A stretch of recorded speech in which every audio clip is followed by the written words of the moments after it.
আমার অতীত জীবন হইল, নাম আছিল কালো মস্তান, কেউ ডাকতো জলদস্য, কেউ ডাকতো কালী ঠাকুর, আর কেউ ডাকতো জল্লাদ। ওই সময় যে আমার আচরণ ছিল, যারা অন্যায় করতো তাদের প্রতিবাদ করতাম এবং দৌড়তাম, মারতাম। অন্যায় করবে কেন? জুলুম করে জুলুম করছিলাম, যারা জুলুম করতো এদের উপরে আমি সোয়ার হইতাম। যেমন সন্ত্রাস, আমার এলাকায় ব্যবসা এলাকা, তো সন্ত্রাস ছিল, ডাকাইতা ছিল, চাঁদাবাজ ছিল। কোম্পানিগঞ্জ থানা, কোম্পানিগঞ্জ, বোলামজুর আমাদের পাথর কুয়ারি এলাকা, ব্যবসা এলাকা। তো ওইখানে আমি এক যুগে প্রায় 24 বছর আমি শাসন করছি।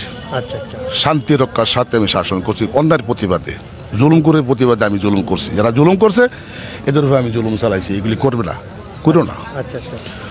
তো ওই যুগে পরে আমি গেলাম মাইজবান্ডার ফটিকছড়ি। কেন গেলেন মাইজবান্ডার? তো মাইজবান্ডার ফটিকছড়ি গেলাম, আমাদের এলাকার লোক ছিল এখানে, এরা লয়ে গেল ওইখানে মাহফিলে। ওইখানে গিয়ে দেখলাম যে এবাদতের নামে এখানে ব্যবসা। বন্ডামি কোনো ব্যবসা না, এটা কোনো এবাদত নয়, এটা শুধু বন্ডামি, টাকার ব্যবসা। পরে এখান থেকে আসার পরে আবার গেলাম ফরিদপুর আটরশি।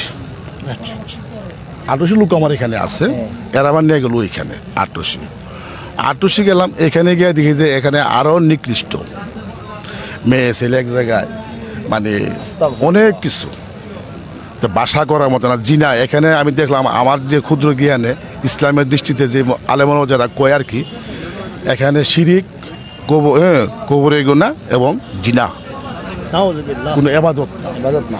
ওইখান থেকে ফিরে আসলাম, ফিরে আসলাম।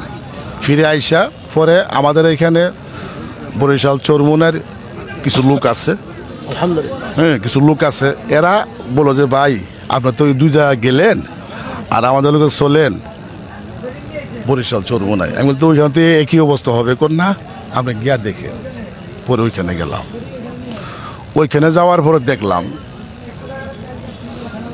যে অবস্থা, ইসলামের যে মূল ভিত্তি, শরীয়তের যে মূল ভিত্তি এবং আল্লাহ রাসূলের উম্মতের যে নমুনা, রাসূলের সুন্নত, জুব্বা, দাড়ি ব্যতীত কোনো মহিলা নাই, কোনো হাঙ্গামা নাই, একে অন্যের যে মোহব্বত, দেখলাম যে এইটাই আল্লাহ রাসূলের উম্মতের সমান আল্লাহর জিকির, কোনো মহিলা নাই। ওইকে আমার বিশ্বাস হলো যে এইটাই শরীয়তের মূল, আল্লাহ রাসূলের মূল, উম্মতের রাস্তা, এটাই মূল জায়গা। চরমুনায় যাওয়ার ওইটা বলতে বাংলো। পরে আমি গেছি 12 সালে, পরে 12 সালে যাই ফিসা হুজুর লোকের সাক্ষাৎ হইল, আলোচনা হইল, দেখা হইল। পরে ওই যে ওইখানে নমুনা, সবার জন্য এক সুরত, আর আমার হইলো আলাদা সুরত, লাম্বা চুল মাথায়, লাম্বা। তখন দেখলাম যে শুধু আমি ব্যতিক্রম আর সবাই ঠিক। আমি শুধু ব্যতিক্রম, হ্যাঁ আমি আমার ভুল বুঝতে পারছি, হ্যাঁ তবে ভুল বুঝতে পারছি যে এখানে যে অবস্থা এটাই সঠিক আর আমি ব্যতিক্রম। এরাই মুসলমান, আমি মুসলমান না।